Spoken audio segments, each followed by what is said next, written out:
Tonight on the Fanatic Forum, we have a couple of cult classics that definitely fall under horror comedies here. I'm talking about 1978's Attack of the Killer Tomatoes and 1985's The Stuff. A couple of favorites of mine, and I'm going to share them with you and whatever else pops up right after this.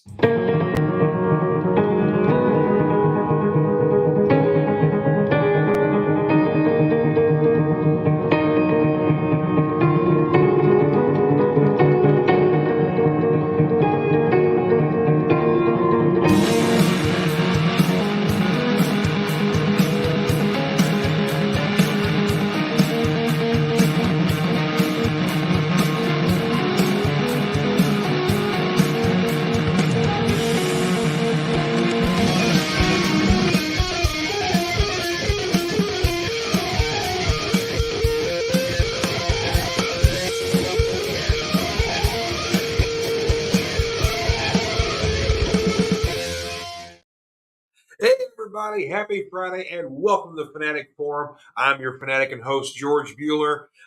We got a good one for you today here. We basically got another in the Fanatic Favorites series here tonight. So got a couple of cult classics and definitely campy comedy horror movies here to talk about here. A couple of old favorites of mine. I'm looking very forward to share with those of you guys. But of course, I can't not address this year, being a big wrestling fan here, the return of CM Punk to the WWE after nearly a 10-year absence. I was caught very much by surprise.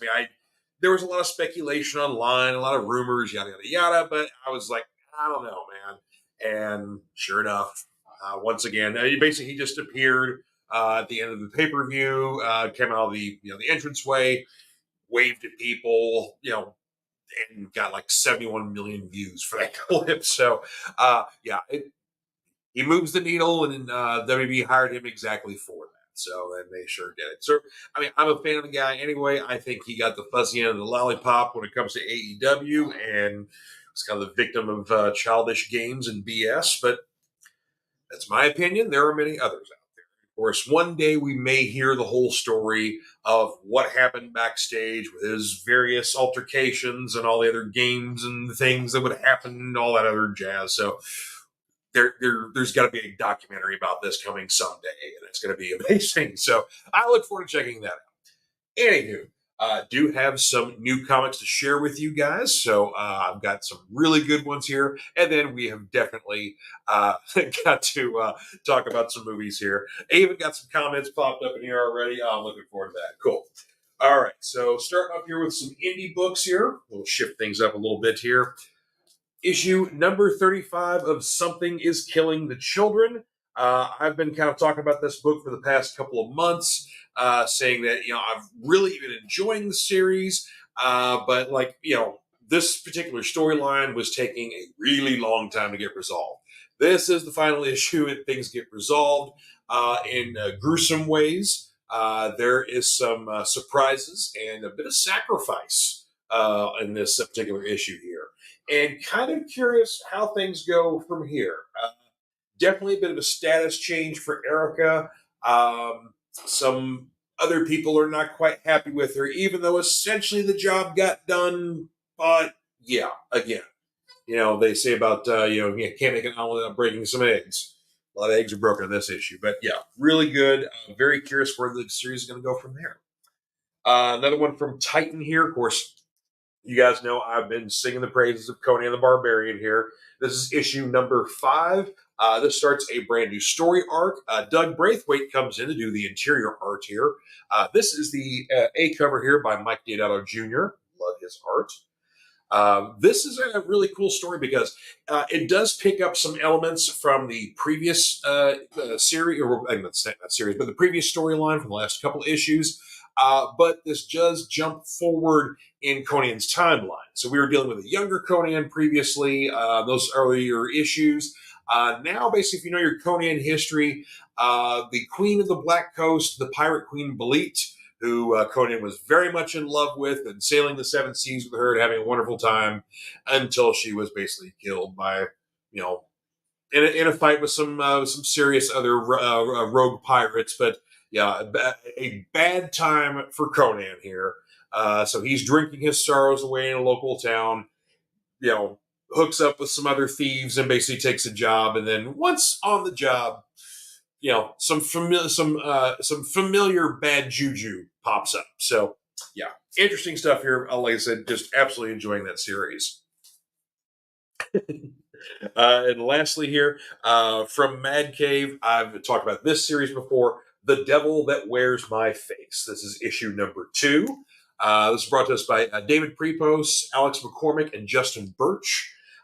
This is a really cool. If you like The Exorcist or exorcism style of the horror movies, this is a really cool series. This takes place definitely kind of a period piece here. Not sure the exact timeline here, but if we're in the 20th century, it's early 20th century here. But essentially, there's a man that's been possessed by a demon. 3 different priests go to try to perform an exorcism on it. They all die in the process. So they send in an expert, basically from the Vatican. This guy has done numerous exorcisms successfully.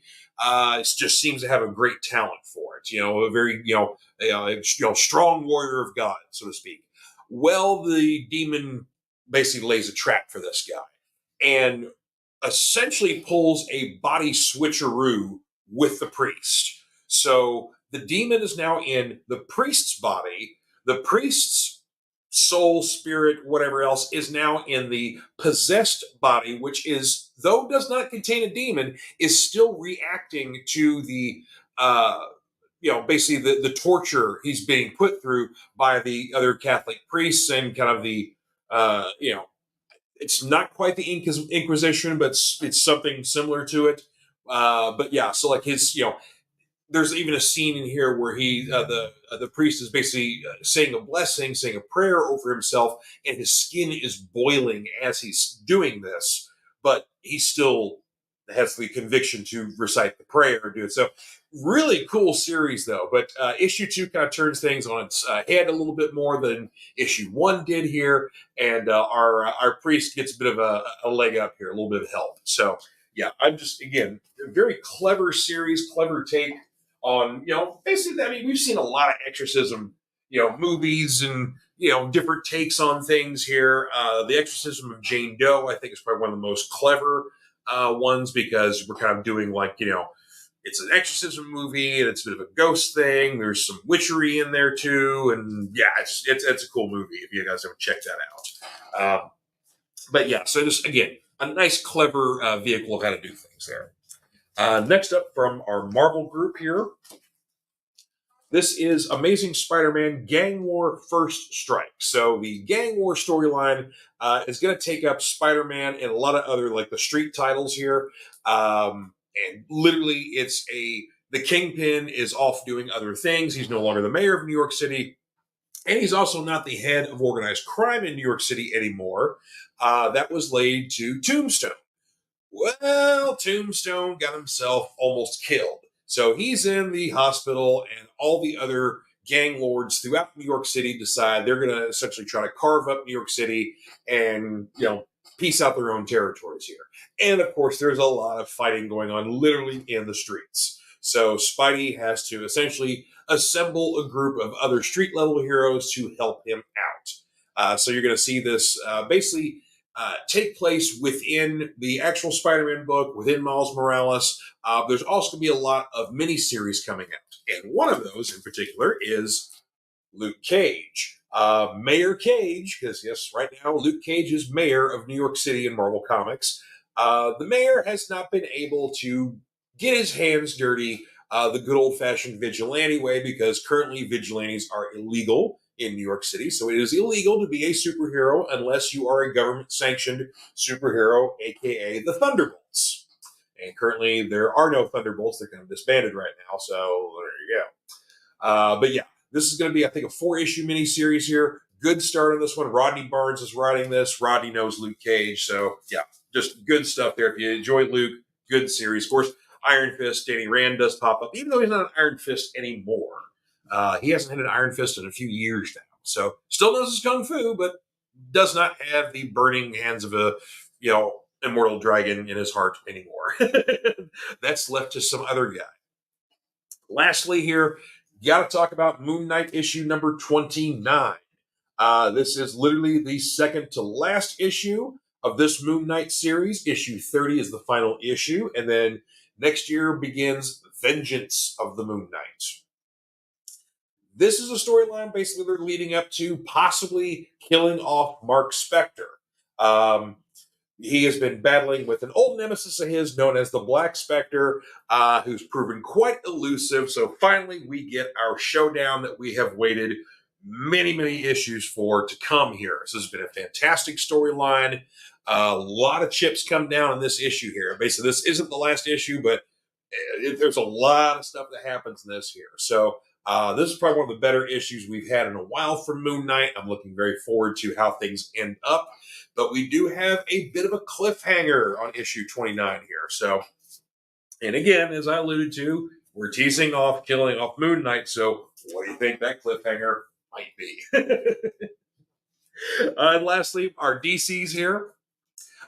We have Titans Beast World #1. This is a new mega event that's happening in DC Comics, but it is the first one where the Teen Titans are now the preeminent supergroup in the DC universe. The Justice League has disbanded. Of course, they are all Batman, Superman, Wonder Woman. They're all still in the DC universe, still doing the superhero thing, but they're no longer a team. That was basically due to all the events of Dark Crisis on Infinite Earths. So now this is the first one where literally the Titans are calling the shots. And there's a couple of interesting scenes in here where literally, Batman, Superman, Wonder Woman, all the other, the old heavy hitters are kind of discussing things to do and how to defeat this major villain we've got dealing with here. And basically, they kind of have a couple of ideas, and then literally defer to Dick Grayson. What do you think, Nightwing? There you go. And Nightwing's in charge. So it's just an interesting new dynamic here. But of course, this is coming off the pages of the Titans book here, where we have a new cult that has come up here, which seems to be, some sort of we want to save the world sort of thing like that. We find out that the person may be Tamaranian, maybe some sort of, I'm not entirely sure. That's not been made 100% clear. But what is unfortunately happening is we have a Starro-like character by the name of the Necro Star, which is basically very similar to Starro the Conqueror, except he's 10 times worse. And essentially, we can't get Starro the Conqueror to help out, and so Beast Boy steps up to the plate in a way he never has before. But of course, without triumph, we wouldn't have any tragedy either, and there's a little bit of that in here. But a very good, very interesting way to kick off this major event. Of course, this will take place primarily in the Beast World miniseries within the pages of the Titans series, within Nightwing, and there's also going to be a lot of one-shots. I think maybe, actually, I'm not sure if there's any other miniseries. I think it's just going to be a bunch of one-shots that are all connected to this here. But yeah, like I said, if you enjoy your Titans stuff like that, this is a whole new day for them. They're all grown up now, so it's really cool to kind of see that. But yeah, Tom Taylor has been writing Titans, so he's the lead on this one. Ivan Reese does the main art, so yeah, it's good stuff here, folks. Last couple of ones here. Green Arrow issue number 6. So we finally get our conclusion to basically the first storyline that's been going on here with Green Arrow, where Oliver has been kind of trapped throughout the multiverse, going from different spot to different spot, where he cannot, for some reason, be with the Arrow family. He keeps getting separated from them, like someone's trying to keep them all apart. We finally find out who that is, and it's an old friend, and I mean that facetiously. But yeah, just really, really interesting here. So yeah, I absolutely love this. Josh Williamson is doing a great job on here, and of course we can get a little bit of Phil Hester popping up in here. But yeah, just absolutely love this Green Arrow series here. The cool thing was originally this was going to be a 6-issue series, but Basically, due to the popularity and fan demand, it has been extended to 12. So we're only halfway through. Hey, we got a couple of comments here. I'll definitely get to you guys here in just a sec. One last book here, The Flash #3. Of course, we have Wally West as our speedster here. An old villain, the Folded Man, popping back up in here. Of course, we are still dealing with there's something weird within the Speed Force. Everybody's speed, powers are acting differently. Sometimes they're petering out. You've got this other basically entity within the Speed Force called the Stillness, which doesn't necessarily seem to be a villain or a negative force, but it does bring to light the fact that perhaps the Speed Force exists on many planes, and the speedsters are not aware of the damage they're doing to the other planes while they're on their own doing Flash stuff. So perhaps, like, literally their trails are like killing people in other dimensions and other planes, and they're not quite aware of that because they maybe only understand a small portion of how the Speed Force actually works. So, Cy Spurrier is really digging deep into some old Flash mythology here, and really of like how the Speed Force works, what else is in there. So very interesting series here, and art by Mike Deodato Jr. I didn't think it would be. I would like a darker looking Flash series, but the tone of the book, the tone of the story, it fits. And I mean, it still is nice and bright and Flash stuff, but it does again have a bit of a darker tone to the art there. So yeah, I dig that. So, all right. I got a bunch of comments got to get up here. So, Diamond Dave Mattingly, hello, sir. This is your chance to catch up with Killer Tomatoes. Oh, the jokes have started already. It says he hasn't heard Fuzzy End of the Lollipop in a while. Yeah, I couldn't, I have to be PG on the show. So. So Bill and Ted Roll the Dice was a lot of fun. Oh, good. I'm glad you enjoyed the series. So, yeah, Dave was looking for that Bill and Ted series and called upon his buddy to assist him with procuring the issues. So, glad to help out with that. It says the bonus, there's a backup feature showing the origin of the Novelos. Oh, I didn't know that. That's neat. Dave said the Spidey Gang War series crossover with Black Cat and Jackpot. The Black Cat and Jackpot series hasn't started yet. It's coming. It was just announced. I don't think it does. Like I said, the Gang War, it's involved, let's say, with the regular Spider-Man, Miles, and then there's the Luke Cage miniseries. There's a Daredevil miniseries, but it's Elektra Daredevil. There's a Shang-Chi or Deadly Hands of Kung Fu. And is that it? Oh, the Spider-Woman, the new Spider-Woman series that just started up. Which, the first issue was good, not great. I had high hopes for the series, so I kind of hope that gets a little bit better. But still, the cover art was awesome, and I mean, I enjoyed the art there. But yeah, I kind of helped the story kind of like, I could use a little bit more mystery. It felt a little flat. I don't know. But yeah, like I said, there's a lot of stuff going on there. Fortunately, if you pick up any issue of the Gang War stuff, there's a nice little checklist at the back that tells you everything. So Marvel at least helps you out on that one there. Mr. Seth Moore, thank you, sir. Loving the Phantasm shirt. I appreciate you. And good evening to you. Good to see you. And yes, I got you a Conan #5. Dave asking any theories on who will be the new Moon Knight. Well, that's an interesting question because we gotta wait till issue 30. Like, is Mark gonna die and like maybe Hunter's Moon has to take over? But yeah, I don't know necessarily if it's a literal death of Mark Spector or a figurative death of Mark Spector. So we'll have to wait and see. But I've been more curious on like, is Mark actually going to die versus who's going to replace him?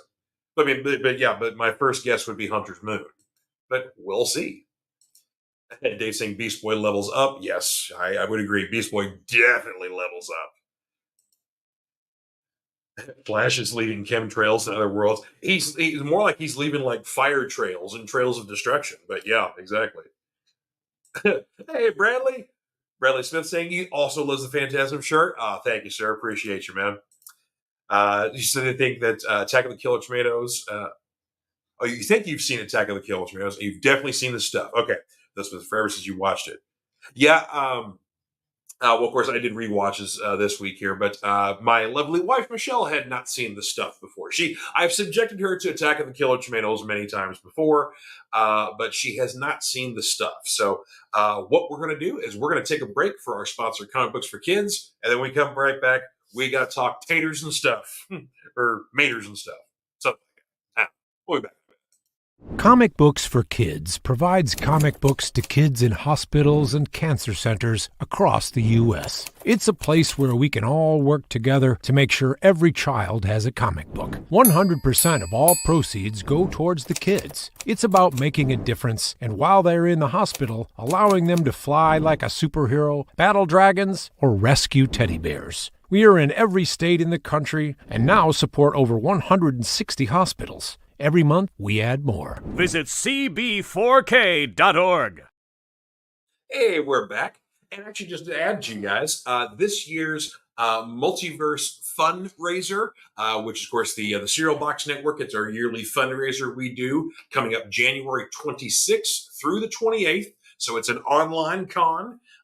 Basically, you can donate to Comic Books for Kids and win prizes. But of course, we have got a nice slew of different celebrities, panelists, all kinds of cool stuff there, Q&As and whatever else. So you actually can interact with the people talking. You can send in your questions, all that good stuff. My fun announcement I get to make is that for my show, which I guess is going to be on the 26th, I'll be an hour early. It'll be 6 p.m. Eastern, as opposed to 7, as I normally am. But I get to interview Marvel legend Bob Hall. So I'm very excited about that. Of course, Bob has been, he's does get into writing occasionally, but he's a very well-known artist. He's done so many covers. It's crazy. But basically, if you were a Marvel kid in the 70s and 80s, you know his stuff very well. Especially, of course, like the Marvel team up with Spider-Man and the Saturday Night Live cast. I got him to sign my copy of that, so I'll have to dig that out and show him when we talk about it. But G.I. Joe issue number 4 has been a very famous cover. Like I say, I can go through this entire stuff. Of course, he's done a lot of stuff for Marvel, did a little bit of work for DC, did some Valiant stuff because he did the Shadow Man series, Armed and Dangerous. But he's also a bit of a playwright as well. So we're going to talk about that. Like I say, I am tickled pink that I get to interview Bob Hall for the fundraiser. So, yeah, looking forward to that. So, again, that's coming up January 26th through the 28th. So you'll get to see Fanatic Forum. And, of course, you get to see a whole the other Cereal Box hosts and friends of the network and whatever else, just having a great old time. So it's a great geek hangout, and you don't even have to leave the house. You don't have to wear pants. So there you go. It's going to be a good time. All right, so we have got some Fanatic favorites to talk about this week here. One of my absolute favorite movies, definitely within my top 5 for numerous reasons that are all the wrong reasons. We are talking about 1978's Attack of the Killer Tomatoes. A musical horror comedy. This is my Blu-ray that I've got. The company is MVD Rewind Collection. Their logos and ads kind of very much style themselves like they were like an old school like video store kind of that kind of throwback. But this is a great Blu-ray here. Got a ton of extras, special features, documentaries. Whatever else. The transfer on here is fantastic. Like, I mean, this is not supposed to look like a good movie, and it really looks like a good movie. So, yeah, fantastic here. But a little bit of rundown on this film, if you're not familiar with it. Directed by John DeBello, written by Stephen Peace, John DeBello, and hang on, going to drive me nuts if I can't think of the third dude here. Oh, I forget. I can't remember. But basically, it was the 3 guys, essentially all college buddies, who came up with this idea that. Somebody pop up here.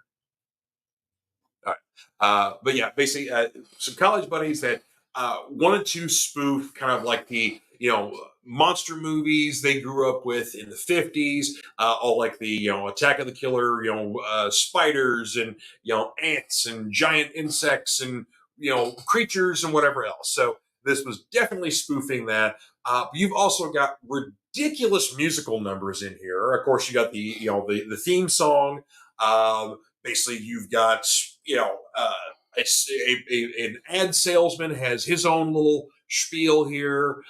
You've got romantic songs, and then of course you have got the infamous Puberty Love, which is sung by the young Ronnie Dawkins, who apparently is a teen idol, whatever else. Puberty Love is essentially about young people in love, but the singer Ronnie literally sounds like he's going through puberty as he sings the song. So, for whatever reason, this is a major hit on the radio, but every time it comes on, people are repelled by it, turn the damn thing off, what all that kind of stuff here. But that song does come in handy because apparently the tomatoes themselves are also repelled by it. We're not entirely sure why from the beginning of the movie tomatoes are growing 3, 4, 10 times the size of what they normally are and attacking people. But yeah, it's an odd occurrence here, but tomatoes are literally coming alive and attacking people. They're growing to larger than human size and crushing people, killing them, yada yada yada. So yeah, just ridiculous premise here. Tons of sight gag jokes in here. Basically you see like this beautiful downtown shot of San Francisco. There's like the big hilly streets and a cable cars coming up over there, but there's this jazzy kind of riff on New York, New York, and literally the subtitle says New York. So there's just other stupid jokes like that. That's the thing, is that this movie's been dubbed a cult classic. It's been dubbed like one of the worst movies of all time. But this is a loving movie that is supposed to be bad. It is supposed to be stupid and ridiculous. And to my opinion, it works on many, many different levels here. You get one of my favorite scenes, like the conclusion, where you get the townspeople that are left in San Francisco that haven't, or I'm sorry, San Diego, that haven't left San Diego after it's been attacked by tomatoes. And so our heroes round up basically whoever's left in town. They say basically all the freaks and the weirdos. And literally the group of people is literally a group of freaks and weirdos, people dressed in costumes for no reason, whatever else. And also the San Diego chicken mascot is present. The tomatoes are lured, they play the song, the tomatoes are repelled, and then everybody goes and attacks the tomatoes after the tomatoes are repelled by the song Puberty Love. So, but it's a great mass of weirdos all running after tomatoes and then stomping them to the ground. It's goofy as all get out, and I love it. My favorite is you get, of course, our main guy here, Mason Dixon, who's kind of a government investigator, whatever else. He's out to stop the tomatoes, and he basically gets to round up the ragtag band of misfit mercenaries that are going to help him out. So there's Lieutenant Finletter, who is a paratrooper who apparently has trouble rounding up his parachute because he drags it behind him the entire movie. And he also carries a saber as if he were in the Civil War.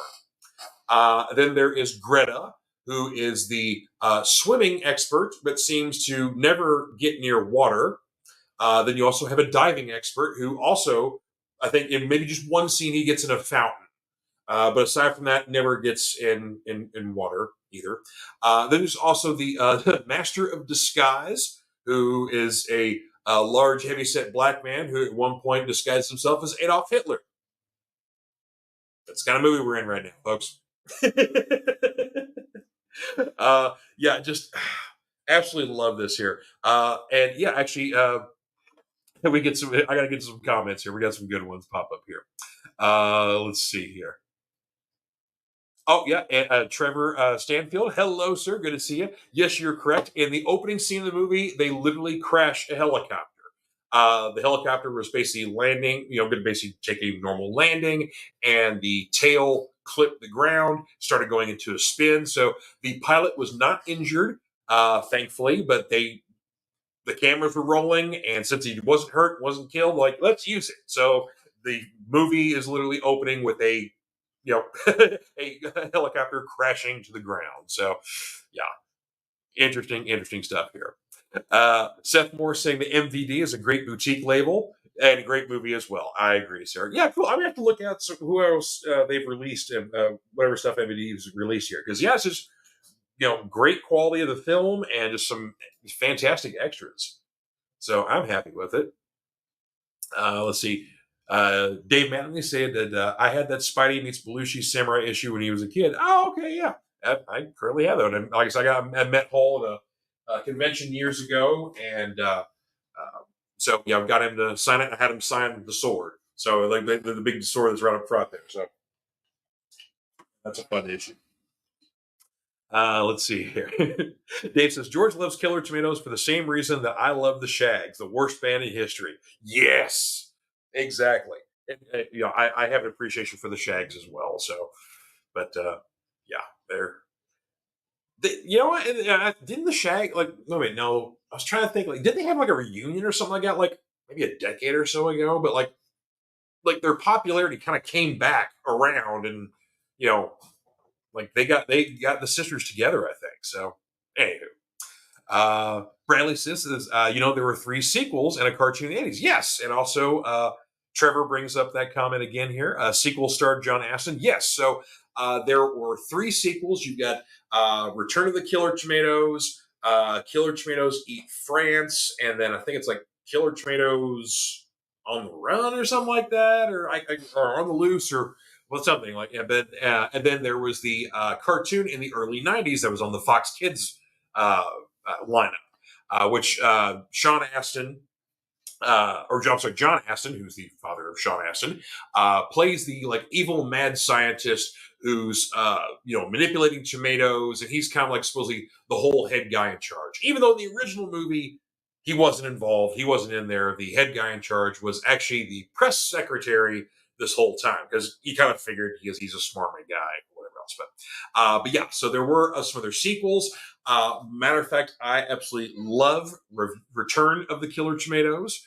And it's one of George Clooney's earliest films. He's sporting a super mullet, but there's a fantastic joke about ad placement in the movie, and that they run out of money to make the movie mid-movie, and we got to start doing some, get some sponsors in the movie, put some ad stuff there, and yeah, there's probably one of the funniest scenes I've ever seen in a movie that involves a box of cornflakes. I will say nothing else, but yeah. Let's see here. Bradley saying, also correct me if I'm wrong, but is Attack of the Killer Donuts a spinoff or something? I'm not familiar with Attack of the Killer Donuts. I know there was, what was it? There's a foreign remake called like Attack of the Killer Falafel or something like that, or Matzah or something. But I can't remember what it is. But yeah, there's a foreign remake of Attack of the Killer Tomatoes that there aren't tomatoes. It's something else, but it's culturally more present for what they're for what was made there. But yeah, I can't remember what it was.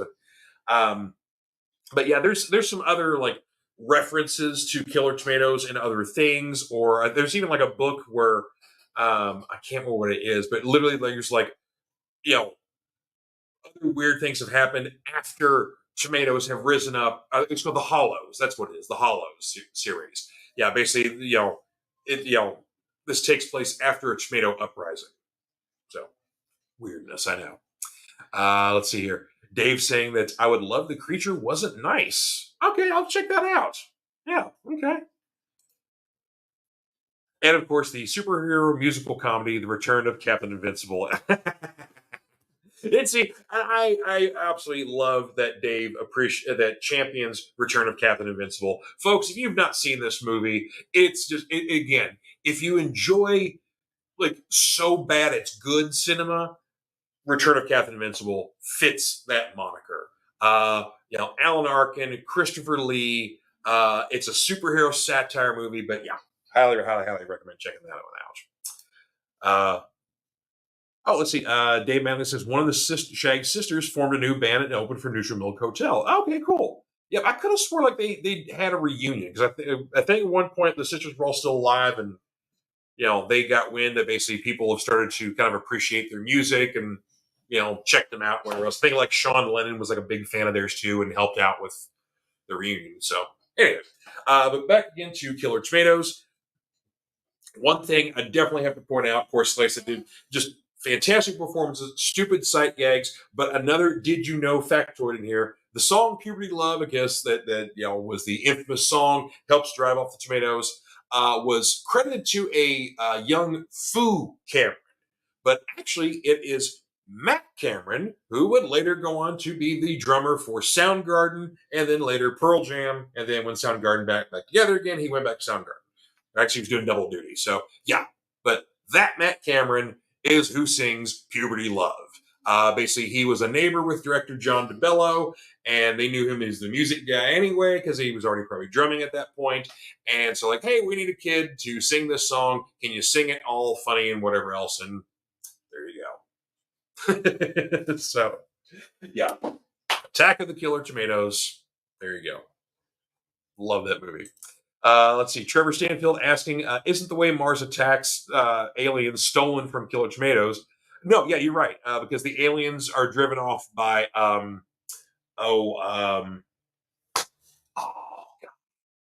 Just had it in my head.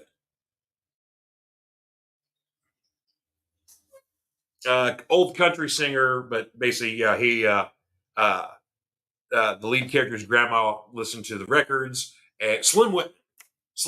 There you go. Yeah. I knew it was going to come to me, but yeah, his grandma loves Slim Whitman, and he does a lot of yodeling, and that's his claim to fame. And yeah, the aliens are driven off. Actually, I think if it's played loud enough, their heads would explode. So, but yeah, so Slim Whitman saves the day. But yes, that is definitely lifted from Killer Tomatoes. Absolutely. Good call on that one. All right, my next movie here, another schlock classic here. Made by probably one of the great auteurs of schlock classics that have a lot of heart and sometimes have a meaning and a message. This is the Larry Cohen 1985 classic, The Stuff. Are you eating it, or is it eating you? This is literally a movie about a killer ice cream, yogurt, or whatever else. They never quite identify what it quite is. People just call it a treat, it's a dessert, whatever else, but basically it's kind of like, it's kind of like ice cream, it's kind of, but they never quite 100% identify with it. But essentially, a old feller finds a puddle of white bubbling goo in the ground, and his first instinct is to stick his fingers in it and then stick his fingers in his mouth and say, that's tasty. And so apparently, hence, the stuff takes off, and within a very short period of time, a campaign is put forth to promote the thing, make commercials. It's fast tracked through the FDA, all that sort of stuff, and literally, put on store shelves in people's refrigerators and homes, within a very short period of time. What it does, apparently, if you consume enough of it, it takes over your mind and kind of, makes you kind of like a pod people kind of thing, like a hive mind sort of thing. But the stuff that's inside you can come out and, basically be very much like the blob and, attack people with this large white gelatinous mass coming after you, sort of thing like that. And then, of course, if it does actually leave your body, it doesn't leave anything behind. So it's like a shell of a person's left. So some interesting makeup that's done in there. But this is directed by Larry Cohen, written by Larry Cohen. Larry basically is kind of the, if the great, bad cinema directors and producers are Roger Corman, basically, Troma Cinemas, Lloyd Kaufman, and then you have Larry Cohen, who basically was responsible for like the It's Alive series, Cue the Winged Serpent, but also did a lot of TV in the 60s, the late 50s and the 60s as well. So I mean, he, very storied guy, did a lot of stuff here. But yeah, always try to throw in a little bit of satire and social commentary in what he's doing. And in this film, he's basically making commentary on 80s consumerism and, basically, people pushing stuff on you that may not necessarily be good for you, kind of like, cigarettes and, whatever else. But also just the mass hysteria. This movie was made in 1985. That's 2 years removed from the holiday hysteria of the Cabbage Patch Kids, where, adults are ripping, toys out of children's arms thinking to get it to their own kid, and they're fighting in the aisles, so that sort of stuff like that. Kind of what brought around the negative traditions of Black Friday literally started with Cabbage Patch Kids. So, it's interesting that basically you're going to make a satire about 80s consumerism when you're literally standing in the boat. Like this came out in 1985, dead center in the 80s. So it's like, usually satires are kind of set after, what it is. You're not worried about taking shots, at anybody because, they're either dead or they're out of the picture or whatever the case may be. No. Now, Larry Cohen's like, nah, let's go for it right now. I don't care who I'm going to talk about there. So, but yeah. But interesting though, the movie did not fare well at the box office because the marketing kind of made it look like it was a straight horror film, even though it was basically very clearly a satire, has a lot of comedic elements to it. There's a little bit of horror in there as well, but the studio wanted a horror film. They thought they were getting one, and that wasn't quite the case. Interesting little anecdote on opening weekend. A hurricane hit New York City. Unfortunately, none of the papers got delivered, and inside those papers was apparently glowing reviews for the stuff and would have compelled people to go. But opening weekend didn't do great. It did pick up a little bit later on, but really the film kind of started seeing a second life once it got to home video. Started seeing some success there, and it's basically maintained a cult following ever since. Matter of fact, Larry Cohen still has hundreds of containers that they use for the film that basically, are all, logoed with the stuff and whatever else. So whenever he makes appearances at conventions or they have screenings of it, whatnot, he still has those for giveaways. So yeah, be on the lookout for that. But I've got my copy here from Arrow Video, which is a British company that they are awesome. They produced a outstanding amount of movies, giving them great treatment. This looks like it's a brand new film. It sounds great. Plenty of special features and extras on there. And very much like Shout Factory, they do the double cover thing too here. So basically you get to pick whichever one you want there. So, but yeah, just absolutely. This is one of those movies where I looked at the video store like, whatever, let's check it out. Because I basically was that kind of kid. I just check out anything. And what I got, I did not see coming. So, yeah, just absolutely love it. Michael Moriarty is the main star of the film, playing the lead investigator. He's kind of like an insurance fraud investigator, but he's also done a lot of like corporate espionage and stuff like that. So he's a very shifty character, but extremely likable and charming in this film. Very musical kind of too. Like there's no singing, unlike Killer Tomatoes in this one, but there is definitely a musical quality to how he delivers his dialogue. You've also got a little bit of cameos from Danny Aiello, Paul Sorvino playing kind of a right-wing militant, militia leader that apparently has a lot of resources and 3 radio stations. There you go. So, yeah, just an interesting movie here. Also, Garrett Morse makes an appearance in this one as well, former Saturday Night Live cast member, as Chocolate Chip Charlie. So kind of like a famous Amos kind of guy that gets ripped off his empire. And then he kind of comes in with the ragtag band of misfits as well to investigate where the stuff comes from, how to get rid of it, and how to stop it before it takes over the world. So again, like I said, there's the effects aren't great in some cases. They're a little dated and kind of silly, but overall, I think the film works. It does feel rushed. There's a lot. Sometimes it feels kind of cut up, and that again was the studio wanted better pacing. Apparently, the film was actually going to be a little bit longer, but so there were some things that were cut, and even there was apparently some jokes and stuff cut too, and some more ads because they did a ton of ads commercials and jingles and stuff like that for this. So they really went all in, like this was a real product here. So let's see. Bradley's got a question here. Did the stuff come out before or after the Blob? The stuff came out after the original Blob, but the remake, I think, I can't remember if the remake it came out like shortly before the stuff, but it was they were fairly close together. So I think the studio kind of wanted something like the Blob, but I'm pretty sure that the Blob remake happened, maybe within the same year, I think. So, yeah, I'm not 100% sure on that one there. Let's see here. Dave Manley is saying aliens were also driven away with music in Martians Go Home. Oh, yeah, you're right. I forgot about that. Yeah, absolutely. So, again, a common trope that's being used there.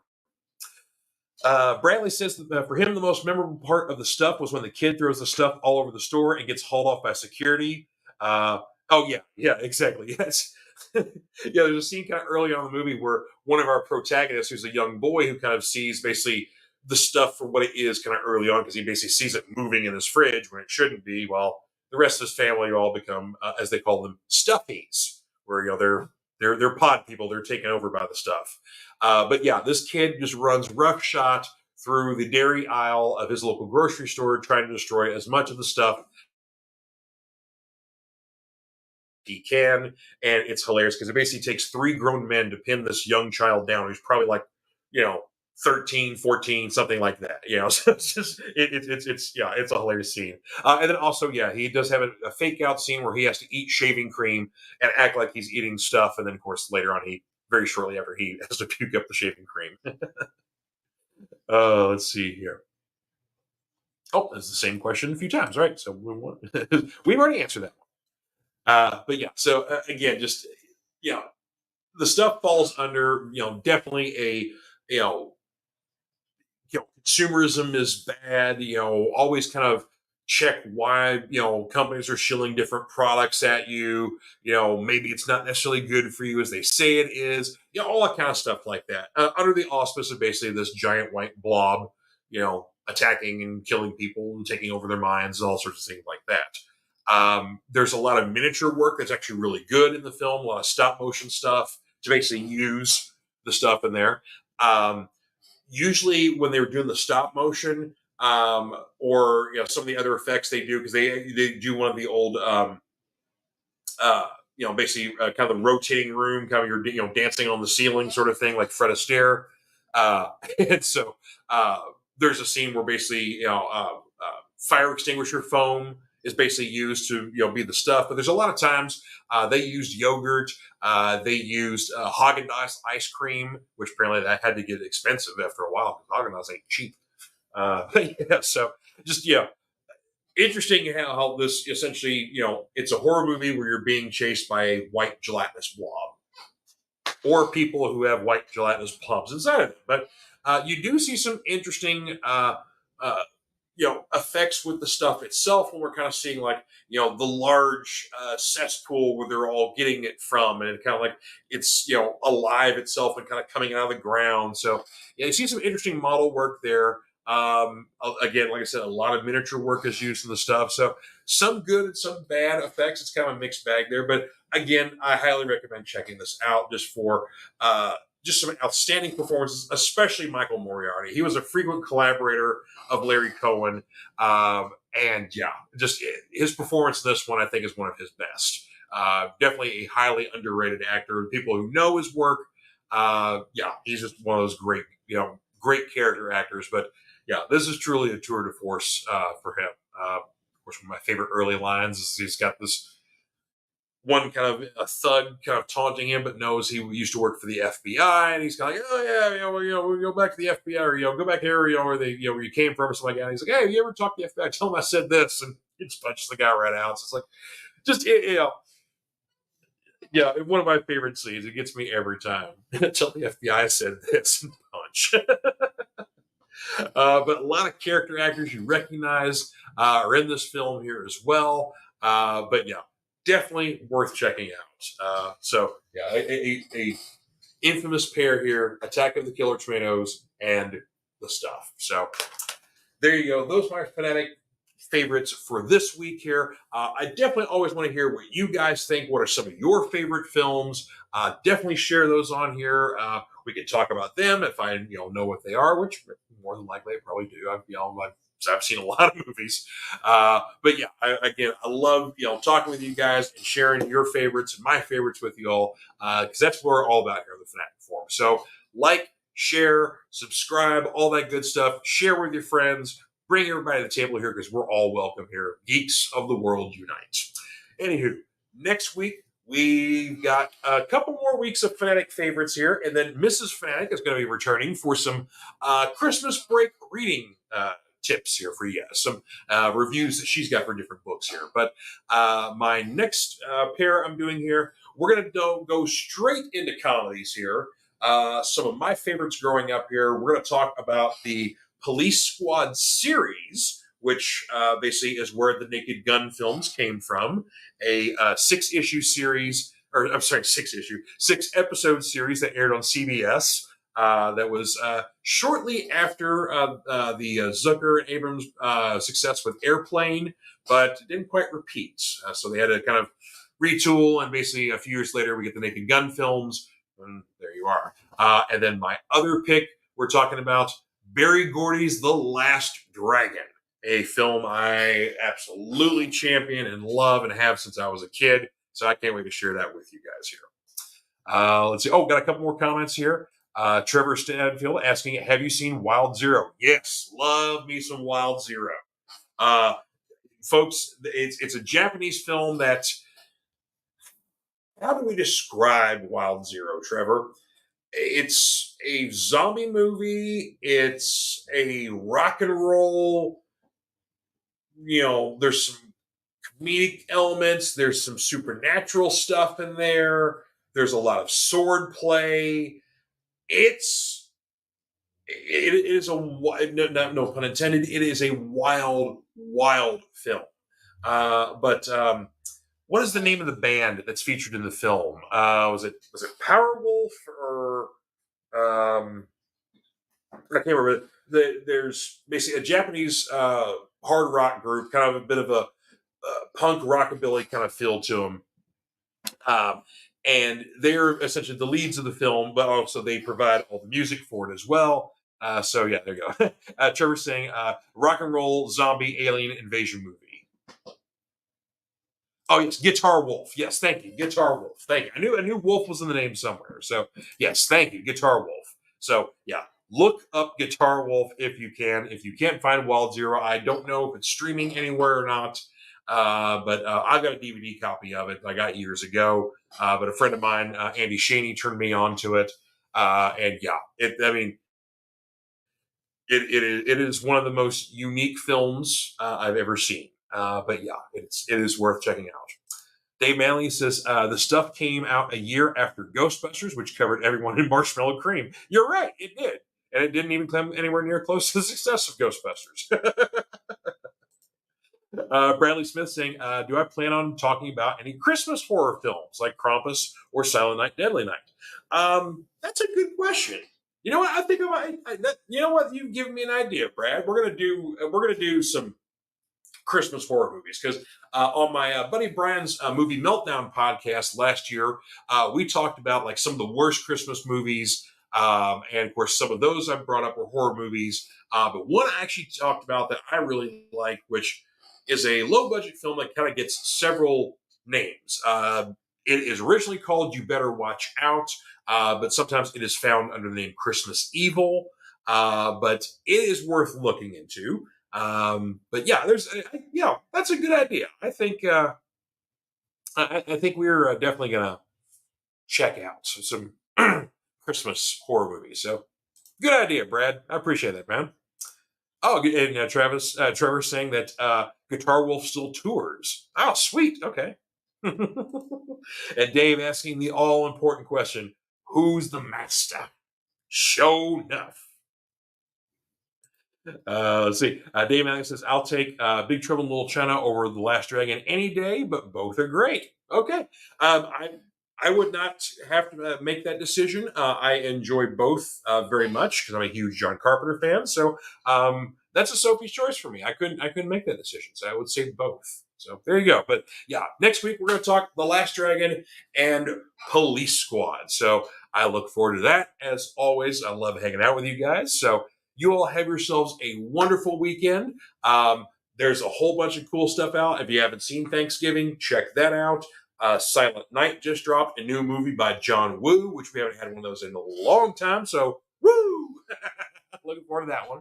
But yeah, all kinds of good stuff here. So we will do that and a whole lot more next week on the Fanatic Forum. So you guys take care, and I will see you next week. Bye-bye.